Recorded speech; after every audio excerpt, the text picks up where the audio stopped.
The company Q Acoustics has just released their E120 wireless system. It's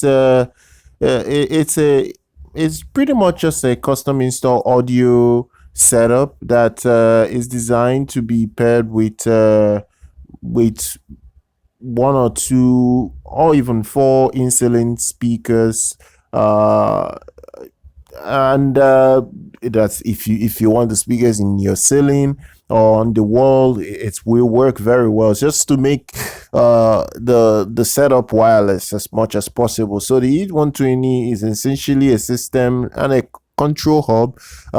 It's pretty much for custom installs, pretty much for people that do this installation for big houses, rich houses, but you don't want to spend a lot of money. This will be okay for you, because custom installs for audio, wireless audio, is quite expensive, especially when you call companies to set it up for you and all that. They do charge a lot. So it's coming with a color 3.2-inch colored screen.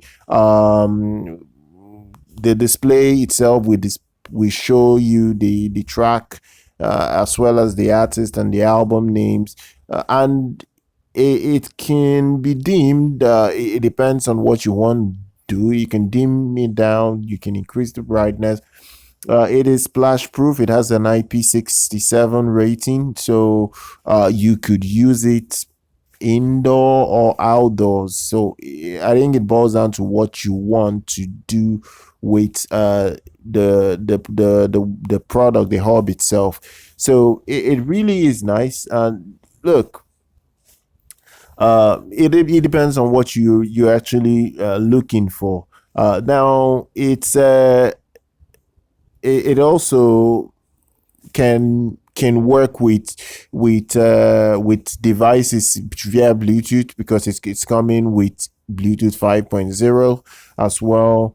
So you can connect your tablet, your Android phone, and you're good to go. And the system has a built-in FM radio, DAB+. It even has a 3.5 mil, even a Toslink input, if you want to use those kind of connection.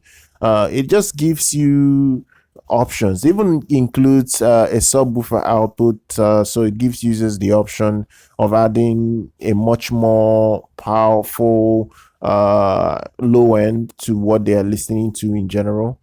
So it's really, really nice. The system delivers at least 25 watts per channel, and the amp itself is a Class D amp, so it's as good as you can expect it to be. No, it's really, really nice. In terms of pricing, I will list the pricing below. Look, if you want to buy it with the Q Acoustics speakers, like their in-ceiling speakers, it will be about like £500. It goes all the way up to about £700, depending on the speakers you end up buying with it and you want to pair it up with. So it really depends on what you're looking for at the end of the day. But I will leave the pricing and the speakers they pair it up with if you want to buy anything, if you want to buy it in that combination. So do subscribe to the channel. I'll see everybody very much next time.